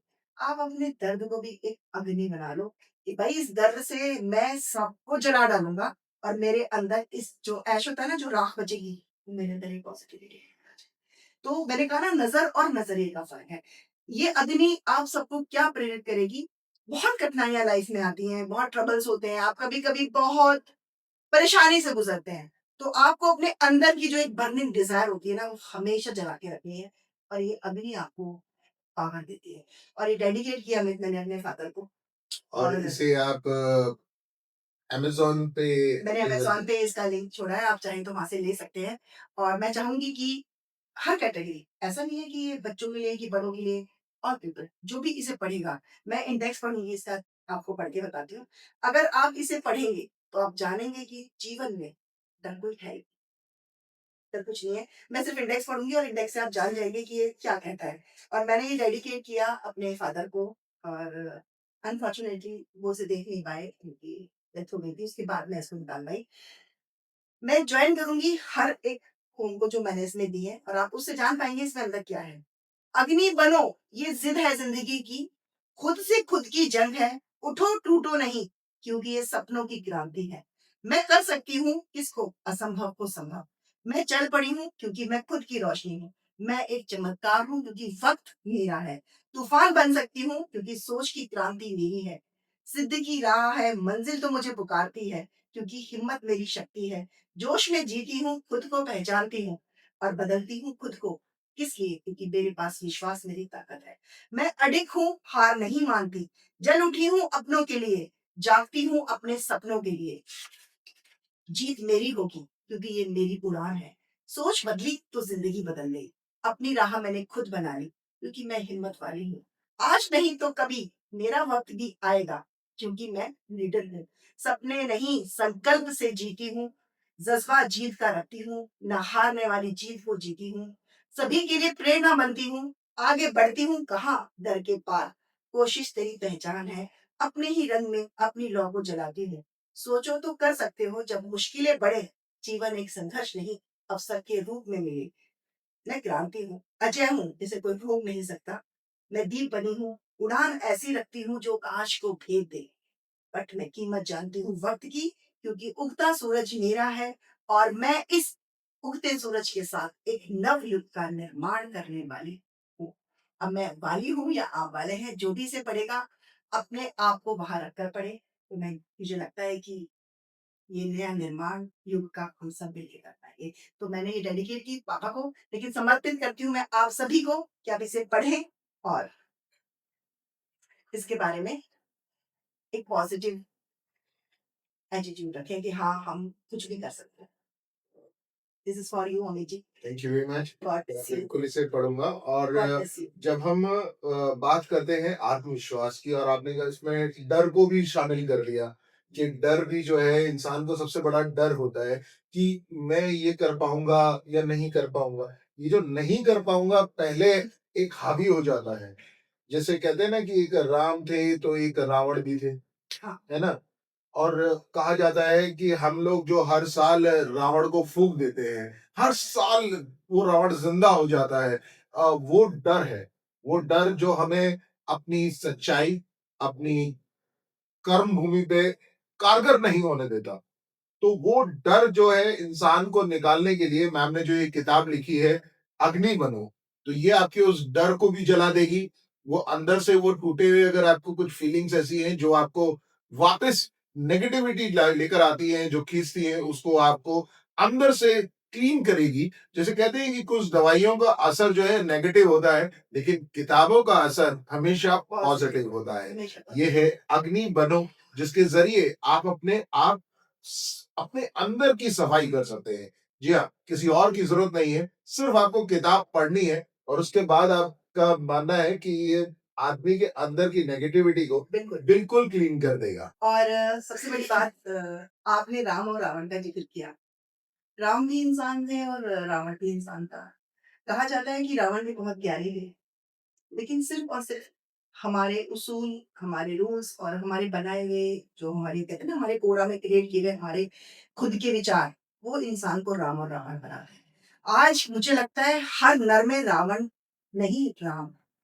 और जहाँ पे हमारे विचार विचार में कन्वर्ट हो जाते हैं, वहाँ रावण कहाँ का है? तो हर नर एक राम है, और जिसके अंदर थोड़ा-सा भी कोई विचार आया, विचारों में अपने अलग से कुछ जागृत हुआ, वो रावण। तो ये सब डिपेंड करता है हमारे किस तरह का हमारा एक संस्कार है, हमारी परवरिश है, और कैसा हम एक-दूसरे के साथ ले रहे हैं। उन पेरेंट्स के लिए क्या कहेंगे जो अपने बच्चों को हमेशा मतलब उम्मीदें बहुत ज़्यादा रख लेते हैं बच्चों से और बच्चे बहुत ज़्यादा डिप्रेशन में जाके कुछ गलत कदम उठा लेते हैं। उन पेरेंट्स के लिए क्या कहेंगे जो आपको सुन रहे हैं सर? सबसे एक रिक्वेस्ट है, उम्मीदें तो रखनी चाहिए, मैं नहीं कहती कि उम्मीदें मत रखो, लेकिन उम्मीदें थोपनी नहीं चाहिए। मुझे भी उम्मीद है कि मैं ये कर सकती हूँ, बट अगर मैं उसे करने में नाकामयाब होती हूँ, तो आप उसको उसकी फेलियर ना मानें। क्योंकि ज़रूरी नहीं है कि एक दिया हमारा कमरे का अंधकार तो मिटा सकता है, लेकिन पर्याप्त रोशनी के लिए हमें 10 दिए जलाने पड़ेंगे, जो मेरा मानना है। तो पेरेंट्स को उम्मीद रखनी है, आप उनके सेट गोल करें कि भई आप बेटा आपको ये करना है, या उनसे मतलब जानें कि हमारे बच्चे को क्या करना है। ज़रूरी नहीं है कि इंजीनियर, डॉक्टर के अलावा हमारे पास कुछ और जॉब्स नहीं है, बहुत सारी जॉब्स हैं। आज मैं जैसे काउंसलिंग सेशन अटेंड करके आई, देख के आई बच्चों को, वहाँ मुझे पता चला कि बहुत बच्चे ऐसे हैं जो करना तो चाहते हैं बट उनको पता ही नहीं है। तो पेरेंट्स को चाहिए कि पहले बच्चे का विज़न क्लियर करें। उम्मीदें रखो, लेकिन उम्मीदें थोपो मत। जो आपको नहीं मिला, वो बच्चों को मिले, ये सोचकर आगे मत बढ़ो। आपने अपनी जर्नी में जो लिया, बच्चों को उनकी जर्नी में जीने दो। उनके गोल को सेट करना चाहिए, और मुझे लगता है शॉर्ट गोल्स ज़्यादा होने चाहिए। अगर आप सोचे सीधा 6 के बच्चे को बोल रहे हो तुझे डॉक्टर बनना है, इट्स नॉट पॉसिबल। बेटा आपको बहुत डीप लर्निंग करनी है, आपको थॉरोली पढ़ना है। You have to prepare a notes for your home. धीरे-धीरे उसको आगे बढ़ाओ, उसके गोल सेट करो, और पेरेंट्स को तो एक और सबसे कंपल्स पहले उसका ये भी देखना पड़ता होगा कि इंटरेस्ट किसमें है? इंटरेस्ट किसमें है। इंटरेस्ट किसमें है? आप उससे आपने फुटबॉल खेली नहीं या फिर आप कभी अच्छा प्लेयर नहीं बन पाए, तो आप अपने बेटे से उम्मीद दैट करते हैं इज़ कि नॉट द भाई वो फॉल्ट। फुटबॉल ही फुटबॉल ही खेले। खेल, तो गलत हो जाता है। उम्मीद रखिए, बट उम्मीदों को उन पर मत थोपिए, उन्हें प्रेशराइज़ मत कीजिए। यहाँ मुझे लगता है हर बच्चे में अब्दुल कलाम है, तो हर लड़की ने लता मंगेशकर भी है, और दोनों अपने-अपने साइड से अपन है। तो मुझे लगता है पेरेंट्स को सपोर्ट करना चाहिए। बच्चों को पहले उनके बारे में जानें कि मेरे बच्चे क्या करना चाहते हैं, फिर उनकी गोल सेट करें और उनको हेल्प करें। और उनके साथ-साथ टीचर्स, हम लोग भी, स्कूल्स भी, कॉलेजेस भी उनको वो एरिया दे रहे हैं। आज की डेट में मैंने कहा ना, जो फिज़िक्स लेके पढ़ता है, गिटार भी बजाता है। मेरी एनईपी ने एक फिज़िक्स के बच्चे को गिटार भी दिया है। एक जो ह्यूमैनिटी पढ़ रहा है ना, वो कंप्यूटर भी चला रहा है। तो बहुत कुछ है, जानिए, अवेयर होइए थोड़ा-सा, और बहुत प्यारे और मासूम बच्चे हैं, इनके सपने बनाइए, सपने थोपिए मत। लेकिन सपनों से मुझे याद आया कि उड़ान में जैसा आपने ज़िक्र किया कि सफलता हुँ, और आप जब खुद पढ़ते थे तब इतनी सफलता के जो नई-नई दिशाएँ होती हैं, जो कि हमारे गूगल से हमें पता चल जाती हैं आज की डेट में बच्चों को, वो आपके टाइम में नहीं थे। आप काफ़ी चीज़ें उस टाइम को मिस कर रहे होंगे। हाँ, लेकिन आजकल के बच्चे जो हैं वो मोबाइल से इतनी ज़्यादा गहरी दोस्ती कर लेते हैं और कुछ गलत इन्फॉर्मेशंस के चक्कर में भी पड़ जाते हैं। अभी जिस इट्स यहाँ पे हाउ टू नहीं, handle the as a teacher कि आप बच्चों को कैसे इस चीज़ पे से दूर रखने की कोशिश कर सकते हैं? मैंने कहा ना, टाइम टाइम मैनेजमेंट। मैनेजमेंट आपको वॉच करना पड़ेगा कि बच्चा कितनी देर मोबाइल देख रहा है। Mobile is not a bad thing, कोई चीज़ नहीं है बैड। आज की टेक्नोलॉजी, अगर बच्चे टेक्नोलॉजी से नहीं खेलेंगे, तो ये नहीं जाएगा। आज आर्टिफिशियल इंटेलिजेंस का बहुत नाम, एआई के बिना स्टडी नहीं है, अगर हम बोले। बट लेकिन एआई को आपको अपने ऊपर हावी नहीं, डोमिनेंट नहीं होने देना चाहिए। वो कमांड देता है, आपका कॉन्शियस और अनकॉन्शियस माइंड आपको ना सही और गलत की दिशा। अगर मैं बोलूँ कि आप एआई से पूछिए, वो आप यहाँ डन कीजिए, आप वहाँ डन कीजिए, आप अभी मैं आपके पास तक आई तो मुझे उसने 20 मिनट्स का रेड लाइन दिखाया कि ये बहुत ज़्यादा है, बट गॉड बिलीव कीजिए जब मैं वहाँ पहुँची कुछ भी नहीं है। तो जब तक हम प्रैक्टिकली उस चीज़ में नहीं जाएँगे, हम नहीं जान सकते। मैंने कहा ना माइंड हमारा 2 उसमें जाता है, कॉन्शियस और अनकॉन्शियस, और जो कॉन्शियस है उसको हमेशा डोमिनेट करता है अनकॉन्शियस। आप कभी भी सोचिएगा नेगेटिव जो वाइब्रेशन है वो पहले आती है। तो अगर मैं सोचूं नहीं तो हो ही नहीं सकता, बट बाद में आता है अरे क्यों नहीं हो सकता, तू करने की हिम्मत तो रख, यही तो मेरी उड़ान आदमी बना हुआ है, मतलब ट्राई तो कर। मगर वो जो ट्रैफिक की रेड लाइन आप कह रहे हो दिखाता अगर मैं है। वहां रुक जाती कि हाँ, मैं रास्ता चेंज कर लेती हूँ ठीक है, तो शायद मैं और 20 मिनट्स लेट पहुंचती। डेफिनिटली। तो वहां मेरे कॉन्शियस माइंड ने कहा चल तो देखेंगे ना जाम है कि नहीं है, तो मैंने वो जब वहां से क्रॉस किया तो कोई जाम नहीं था, ये नहीं फैक्ट। तो हमारे पास, मैंने कहा ना अनकॉन्शियस हमारे पर डोमिनेट होता है, बट ट्राई तो करो। यही तो मेरा, मैंने कहा ना सपना नहीं है, मेरा संकल्प है। तो मेरी उड़ान ने यही सिखाया है और सिखाएगी बच्चों को कि डरना ही नहीं है, ट्राई तो करो। एक बार हाथ तो उठाओ, फिर देखो वो कलम कैसे चले। आप अपनी डेस्टिनी, अपना डेस्टिनेशन और अपना, जिसे कहते हैं कि लाइफ का बहुत अच्छा अचीवमेंट आप उससे जीत सकते हैं। तो मेरी अगली बनो भी ये कहती है डर के आगे जीत है, तेरा सपना नहीं तेरा संकल्प है। वही मैंने लिखा है और शायद मुझे लगता है कि ये पापा का ड्रीम पूरा किया मैंने, और ये शायद मैंने बच्चों के ड्रीम्स पूरे किए हैं। तो अमित जी, मेरा मानना थोड़ा सा ये है कि सच ही राह होती है, सच ही जीत होती है। झूठ की उम्र तब तक होती है जब तक सच का सामना नहीं। जब सच का सामना इसमें आता है तो झूठ। इसमें जो अपने कृष्ण भगवान की लीलाओं से कुछ नहीं, लीला चीजें डाली हैं। नहीं, लीला का कुछ नहीं डाला है मैंने। बस मैंने लड्डू गोपाल की बहुत डिवोटी हूँ, तो उनके पंख मैंने यूज़ किए। और पंख में भी मैं आपको बताऊँ इसमें क्या है, आप ये पंख देखेंगे ना, आप इसको भी देखेंगे तो इसमें भी मैं एक स्टोरी बना सकती हूँ। कलर्स को ऐड किया गया है, एक सतरंगी दुनिया है हमारी, और पंख इतने हल्के हैं ना कि हमारे आकाश की गगन जब भी वो छू सकते हैं। तो आपके अंदर ये पंखों मैं वाली, आपसे एक सवाल पूछना चाहता हूँ। खाटू श्याम, हाँ, जब हम खाटू श्याम जी की बात करते हैं तब उनके पास उनको हमेशा एक पंख भेंट करते हैं या फिर उनके पास एक पंख होता है जो मोर पंखी। मोर पंख होता है, वो लगाया जाता है। हुँ, और कहा जाता है कि उसकी कॉस्ट जो है, मतलब जब आप पुजारी जी से कहते हैं कि भाई ये चीज मुझे दे दो, और बहुत लकी मानी जाती है जो पंख जो है खाटू श्याम जी के पास लगाया जाता है सर पे। वो लोग तरसते हैं लोग कि भाई वो मुझे दे दो, मैं अपने घर ले जाना चाहता हूँ। तो उसके विषय में कुछ बताएंगे? अब देखो ये आस्था है और मैं किसी की आस्था को छेड़खानी नहीं करना चाहती। ये आपका विश्वास है। आज की डेट में बाकी बिहारी लोग जाते हैं तो इतनी बुरी भीड़ का सामना करते हैं, और मुझे ऐसा लगता है कि मैंने अगर वो भूमि भी टच कर दी, हम्म। मेरा तो दर्शन होता है। तो आपके हिसाब से वो जो कॉरिडोर वगैरह वहां बन रहा है वो अब होना उसमें चाहिए? भी मेरा कोई, मैं उसमें कुछ नहीं बोलूँगी क्योंकि मुझे तो दर्शन आराम से हो रहे हैं। आज की डेट में ऑनलाइन सेवा हो रही है ना, आप साईं बाबा को भी ऑनलाइन देख रहे हैं, आप हर मंदिर को ऑनलाइन देख रहे हैं। हम्म। ये आपकी श्रद्धा और आपका एक एरिया है, जहाँ कहते हैं ना, आप कोई बैठकर भी संतुष्ट नहीं उस ईश्वर के पास, और कोई अपनी आत्मा से निकाल नहीं पाया आज तक ईश्वर।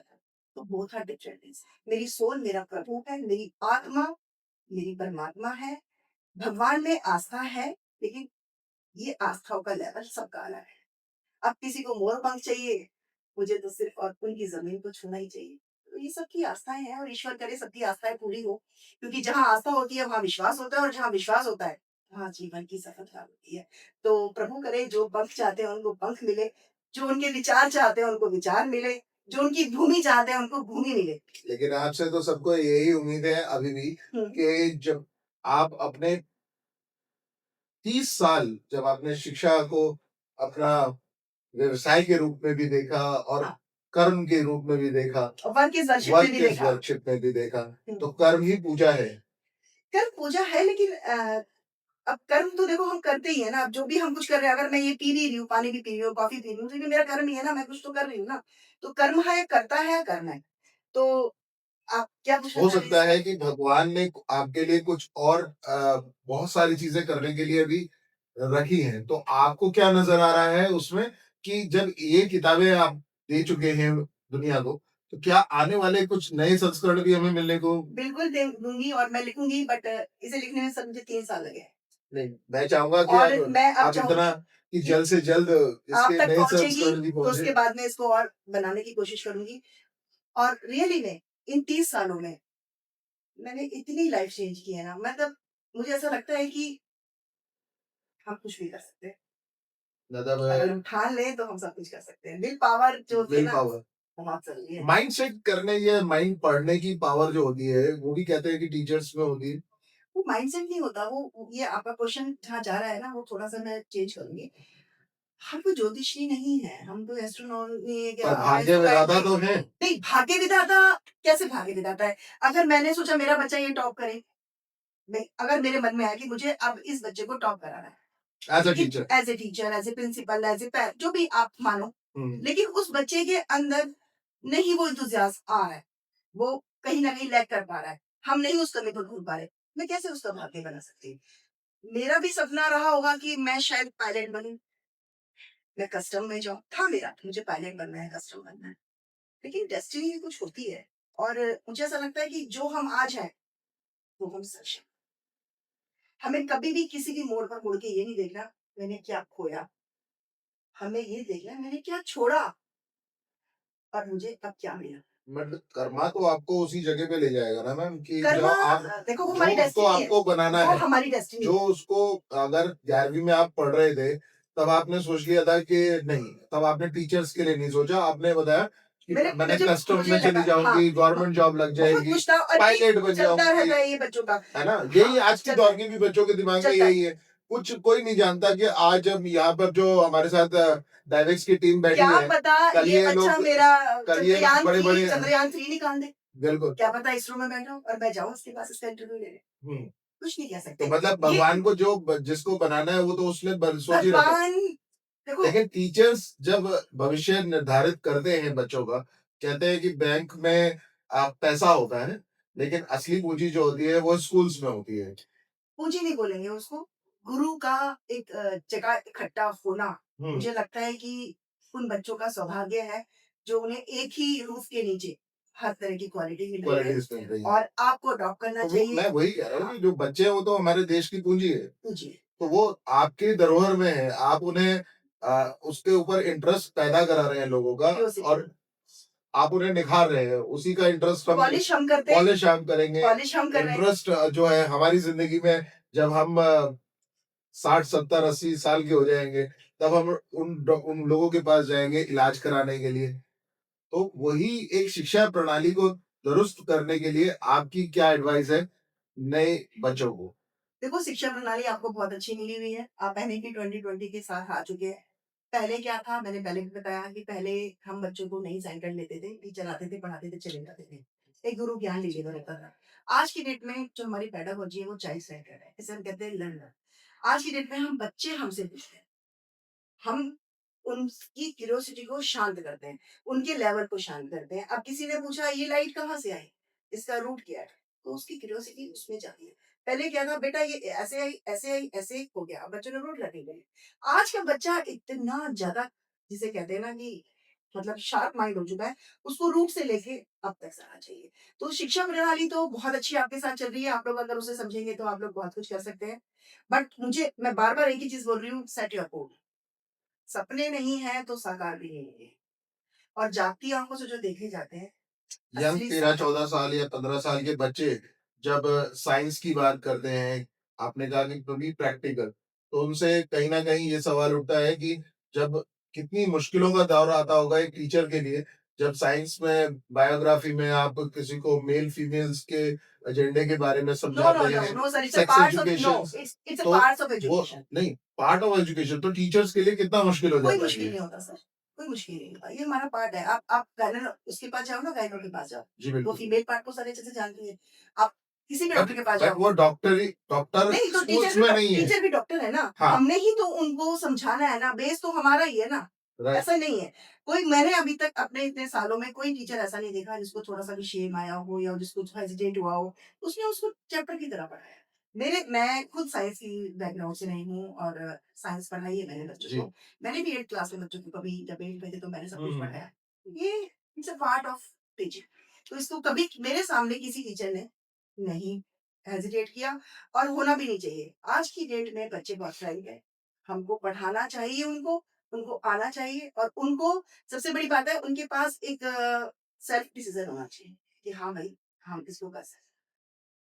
और कंसंट्रेशन, जब तक कंसंट्रेशन नहीं आएगी आप कुछ नहीं कर सकते। बोर्ड एग्ज़ाम से लेके जो डर होता है बच्चों को, उसके विषय में कुछ बताइए कि कितने बच्चे जो हैं ये 10th और 12th सुनते ही काँप इट्स जाते लाइक हैं? ए फोबिया, नथिंग एट ऑल। आज की डेट में बोर्ड एग्जाम बहुत आसान हो चुके हैं। प्रैक्टिकल में मार्क्स इतने अच्छे से आ जाते हैं बच्चों के। ये सिर्फ एक डर बैठा हुआ है और ये भी मुझे लगता है 2-3 इयर्स में ये डर भी चला जाएगा।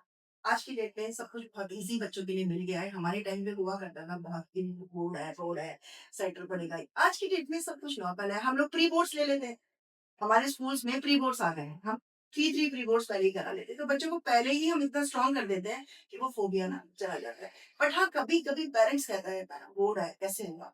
क्या होगा? मैंने सबसे पहले यही बोला, टाइम मैनेजमेंट। अपना टाइम टेबल सेट करो, कुछ भी मुश्किल नहीं है। मेरी तो जो डिक्शनरी में पे है ही नहीं मुश्किल। पेरेंट्स लेकिन प्रेशराइज़ करते हैं ना कि साइंस लेनी है बेटा, ये करना है, आगे इस लेवल पे जाना है, ये उम्मीद है।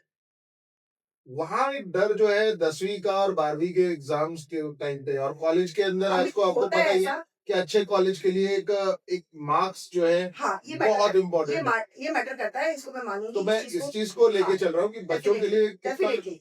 हार्ड वर्क है। No, it's not a hard work, it's a part of your journey.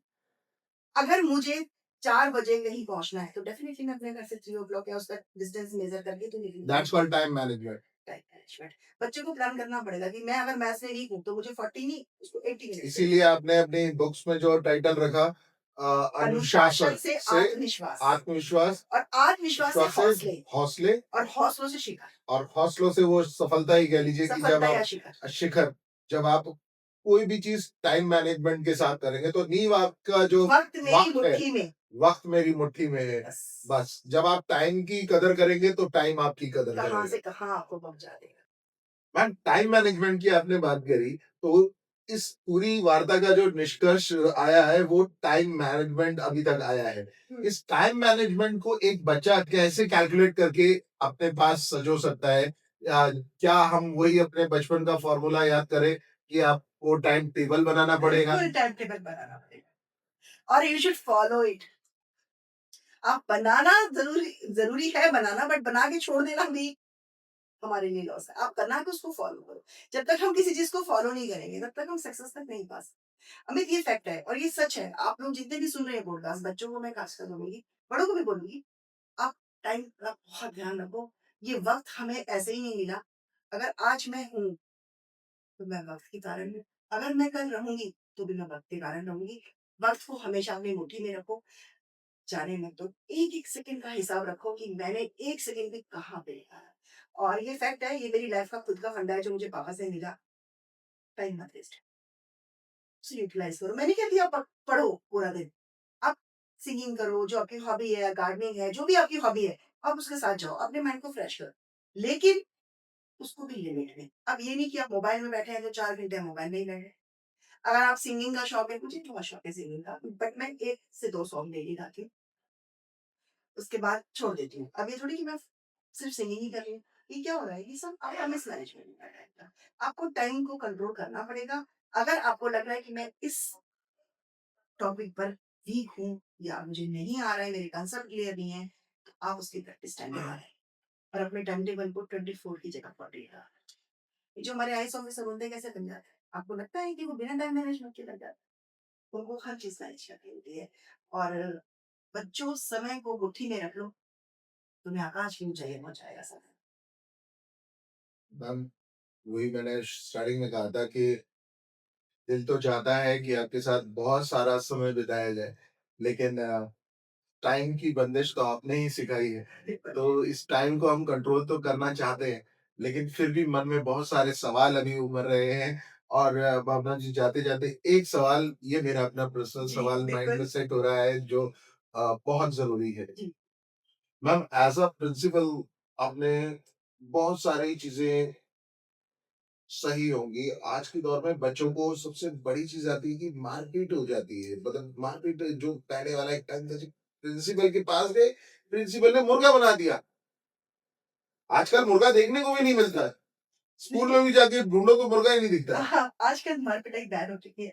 आजकल बच्चों को हम इमोशनली यहाँ तक कि मैम दिल से बोल रहा हूँ, हमें मतलब मुर्गा बनाने के बाद ऐसे भी सीन देखने को मिलते थे कि मुर्गा तो सामने वाले को बना दिया, उसके ऊपर फिर किताब भी रख दी। बैग रख दिया। नहीं, बैग रख दिया, किताब रख दी, अब बैग गिरा तो तू बेटा। अब सुनो मैं इसका आंसर ये बहुत अच्छे ये से क्या देती हूँ। अभी ये क्या था मैं उस वक़्त बताती हूँ फिर? मैं बताती हूँ। मतलब ये डेस्टिनी हमारे नहीं, साथ अब ही इतना इसका तगड़ा बहुत मज़ाक क्यों? अच्छा-सा आंसर मैं देती हूँ इसका और ये सब लोग सुनेंगे जी। और शायद मैं सबको आपको सैटिस्फाई कर पाऊँ या औरों को भी कर पाऊँ। अमित कुछ नोट किया तुमने फैमिलीज़ में? पहले हमारे पास दादी, दादा, ताऊ जी, बुआ जी, फूफा जी सब एक जॉइंट फैमिली में रहते थे। अब देखिए आज की डेट में हम न्यूक्लियर फैमिली में आ गए हैं। पहले क्या होता था अगर पापा ने डाँटा तो दादू ने संभाल लिया, दादू ने डाँटा तो चाचू ने संभाल दिया। बच्चे को हर एक से एक नई लर्निंग मिलती थी। आपको ये नहीं करना, आपको आज की डेट में क्या हो गया, दोनों वर्किंग है, हस्बैंड भी और वाइफ भी। उनकी एक्सपेक्टेशन क्या है, मेड है ना, आया है ना, तो मोबाइल पकड़ो, अपना काम खुद करो। बच्चों के अंदर फ्रस्ट्रेशंस आ गई हैं। बच्चे अपनी बात नहीं रख पाते और अगर वो रखना चाहते हैं तो कभी-कभी पेरेंट क्या करते हैं, "अरे इसको शांत करना, बच्चे को कर लो।" तो कई बार ऐसा होता है कि जब न्यूक्लियर फैमिली में बच्चा रहता है ना, तो वो इस तरह की फ्रस्ट्रेशन के लेवल पे आ जाता है और जब वो उस लेवल पर आता है तो कहीं न कहीं वो थोड़ा-सा परेशान होता है। और मैं जो ट्रेनिंग्स देती हूँ अपने टीचर्स को, उनको यही बोलती हूँ, क्लासरूम मैनेजमेंट आपको आना चाहिए। आपको स्ट्रेस मैनेजमेंट आना चाहिए। आपको टैकल करना है एक ऐसे बच्चे को जो अपने आप को अकेला फ़ील कर रहा है। तो एज़ ए मदर और मैं खुद अपने आप को मदरली ट्रीट करती हूँ। मैंने कहा ना मेरा एक ही वर्ड है बेटा। अब वो चाहे मुझसे एज में बड़ा मेरे सामने खड़ा है, मेरी ओरा में, प्रिंसिपल रूम में, चाहे मुझसे छोटा है। अब मेरा वो वर्ड इतना मतलब मुझे ऐसा लगता है कि सुकून देता है सबको कि हाँ, हम एक ऐसी प्रोटेक्शन लेयर के नीचे हैं या शेड के नीचे हैं, अब हमारे पास कोई दुःख नहीं है। तो तो मैम आप कहना ये चाह रही हैं कि जो पहले टीचर्स हुआ करते थे, हुँ, वो अपने घर से अपना नहीं, नहीं। जो हिसाब-किताब और देख कर आते थे, वो बच्चे के ऊपर अप्लाई करते थे नहीं, नहीं नहीं, कि नहीं, नहीं, मुर्गा बना आपने दो। बात को समझा नहीं। पहला बच्चा क्या था, पिटाई खा जाता था, क्योंकि उसको पता था कि घर में भी तो मुझे ये सब होता है। आज का बच्चा ना बहुत जिसे कहते हैं ना बहुत सॉफ्ट उसमें पल रहा है। आज मतलब की रुई डेट में रुई में से हाँ, उनको उठाया, रुई में हर ही चीज़ रखना है। आज की डेट में ना पेरेंट देखो अब क्या है, पेरेंट को क्या लगता है मेरा बच्चा। हुँ। पहले क्या था हमारा बच्चा, क्योंकि फैमिली जॉइंट होती थी। तो हुँ। वो बच्चे कहीं न एक सपोर्ट माँगते हैं, केयर माँगते हैं और मुझे लगता है कि स्कूल के बाद घर के बाद एक स्कूल ही होता है, जहाँ पे वो ज़्यादा से ज़्यादा स्पेंड मतलब करते पहले हैं। आप ये मानते हैं कि पहले गलत होता था वो जो मुर्गा गलत नहीं बिल्ला होता बनाते था, थे? पहले बच्चों के पास ना सोचने-समझने की जो चीज़ें थी ना, वो बहुत बड़े लेवल पर थी। लेकिन एज़ अ टीचर मारना, पीटना या फिर मुर्गा बना देना नहीं, या फिर वो फुट्टे से स्केल से जो है हाथ पे अब मारना। सिस्टम चेंज हुआ ना, हाँ, पहले 10-10 किलो के बैग जाते थे बच्चों के साथ, 10-10 केजी जी, के जी। बैग्स हुआ। आज बैग फ्री बच्चे की पढ़ाई हुई है। मैंने कहा ना एनईपी 2020 को जानो, उसने इतना कुछ दिया है ना मेरे बच्चों को, कि वो तुम्हें थैंक्स कहना चाहिए। जनरेशन अब जो हमारी ज़ान आई है ना, ये वाक़ई में चेंज हो गई है। ऐसा नहीं है और सब गुरुओं का अपना-अपना हिसाब है। आज भी टीचर्स हैं जिनकी आँखों से बच्चे डरते हैं। आज भी ऐसे हैं जो पढ़ाते हैं कि बच्चे काँपने लग जाते हैं। बट एक स्मूथ एनवायरनमेंट, एक सॉफ्ट एनवायरनमेंट और एक जहाँ पर एक फेथ वाला एनवायरनमेंट होता है ना, अगर मेरा बच्चा मुझ पे ट्रस्ट कर रहा है स्कूल में, तो definitely he will follow me, definitely he will follow. अगर वो ट्रस्ट नहीं कर रहा है तो मेरा बॉन्ड ही नहीं बनेगा। First of all you have to create your bond with the child. उसके बाद आप देखो ना, ज़रूरत ही नहीं पड़ेगी मारने की। कुछ नहीं है, पनिशमेंट कुछ नहीं है। आप सिर्फ़ उसको रियलाइज़ कराओ कि बच्चा आपने मिस्टेक की है और इस मिस्टेक को दूर करने के लिए आप उस पे वर्क करें। That's all, nothing else. कोई नीड नहीं। हम बड़े भी तो मिस्टेक करते हैं, बहुत करते हैं। क्या हमें कोई मारने आता है? हमारा जो खुद का जो कॉन्शियस माइंड है वो कहता है, ठीक है पढ़ोगी इसको ठीक कर, खुद ठीक हो जाता है। तो सबसे यही अपील करूँगी, सबको यही बोलूँगी पेरेंट्स को भी कि बच्चों को समझाइए, साथ रखिए, उनको उनका हाथ मत छोड़िए, हैंड होल्ड रखिए और जब भी उसकी क्यूरियोसिटी हो ना, उसको ज़रूर शामिल करें। अगर आप नहीं करेंगे, तो वो बाहर जाएगा, आपको उसको शेयर ना मिसगाइड हो सकता है, ऑब्वियस सी बात है। तो जो सिम्पैथी के साथ, एम्पैथी के साथ अपने परिवार को बाँधते रखिए। परिवार में आपके बच्चों के अलावा भी बहुत कुछ है। मेरा परिवार तो मेरे टीचर्स, बच्चे हैं, तो मैं अपने टीचर को भी ये कहती हूँ, अगर आपकी क्लास में 40 स्टूडेंट्स हैं, तो 40 की मदर है और मैं 41। मैं यही चीज़ जानना चाह रहा हूँ, आपने 40 और 41 का आंकड़ा जब बताया नहीं, कि 20-25 मतलब ऐसे। मैं यही हाँ, जानना चाह रहा हूँ, क्या एक शिक्षक के ऊपर 41 बच्चों का भार डालना जायज़ है? क्योंकि इंडियन और बाहर की पढ़ाई नहीं के सर, 20 की स्टेटस में रेशो रहती है। अब हाँ, सेक्शंस तो होते ही है ना। अगर मैं देखूँ तो अगर वो एक क्लास में जा रहा है और सेक्शन 5 है, तो हुँ, ऑब्वियसली सारे बच्चे उसी के अपने हैं। अब अगर मैं बोलूँ तो मेरे पास नर्सरी टू 12th कितना बच्चा है? सारा नहीं, मेरा ही है। प्रिंसिपल का होगा। टीचर लेकिन का भी ऐसे एज़ ही अ होता है। टीचर में मैं भी एक सर टीचर की आपको एक पता है मैं एक-एक क्लास में 41 बच्चे नहीं सर 41 नहीं होते हैं, 20 बच्चा होता है बस 20:1। 1 टीचर एंड 20 स्टूडेंट्स। मैंने बोला कि अगर 6 के 2 सेक्शंस जाते हैं आपके पास, तो आप 6 में साइंस पढ़ा रहे हैं, तो यू हैव 41 स्टूडेंट देयर ना। आपको पता है मैंने असिस्टेंट टीचर से प्रिंसिपलशिप की जर्नी भी करी है। मैं सीधा प्रिंसिपल नहीं बनी। I was assistant teacher first. मैंने सबसे पहले असिस्टेंट टीचर से जॉइन किया। उसके बाद मैंने एक-एक स्टेप बढ़ा। तो मेरे लिए ना इस जर्नी को मैंने इतना बहुत बहुत डीपली मैंने दैट्स महसूस कॉल्ड किया हुआ है। ग्रास रूट बिल्कुल, फील मेरा जो रूट है ना वो बहुत क्लियर और ग्रीन है। ऐसा नहीं है और टीचर अगर ये सोच ले कि मुझे इसकी लाइफ चेंज करनी है, तो उसके पास 100 भी बच्चे होंगे ना, वो भी कम। अगर आज मैं यहाँ कुछ बोल रही हूँ और कोई सुन पा रहा है और इन इतने सारे बच्चों में अगर एक बच्चा भी अपनी लाइफ चेंज कर रहा है, तो मेरे तो सारे स्टूडेंट हैं। अगर बड़ों में भी समझ आती है कि हाँ भाई, ये है हमारे साथ, हमें इसको मेरे लिए तो वो भी बच्चा ही है ना। जो हमसे सीख ले और हम जिससे सीख ले, वो हमारा गुरु भी है और हमारा टीचर भी, जब वो हमारी मिस्टेक ही क्यों ना हो।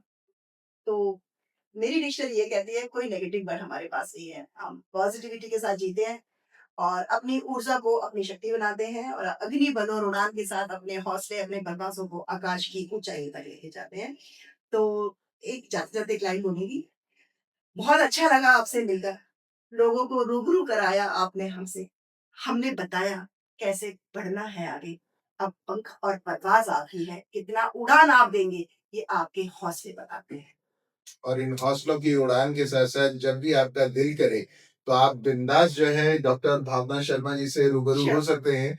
आप सभी से रिक्वेस्ट है कि इनकी पूरी डिटेल्स जानने के लिए नीचे जाके आप कमेंट ज़रूर कीजिएगा, वहाँ पर आप पूरी जानकारी इनकी वहाँ मिलेगी डिस्क्रिप्शन में। वहाँ कमेंट करके कोई भी ऐसा सवाल जो आपके श्योर। दिल में हो तो वो डायरेक्टली आप कनेक्ट भी हो सकते हैं भावना जी से।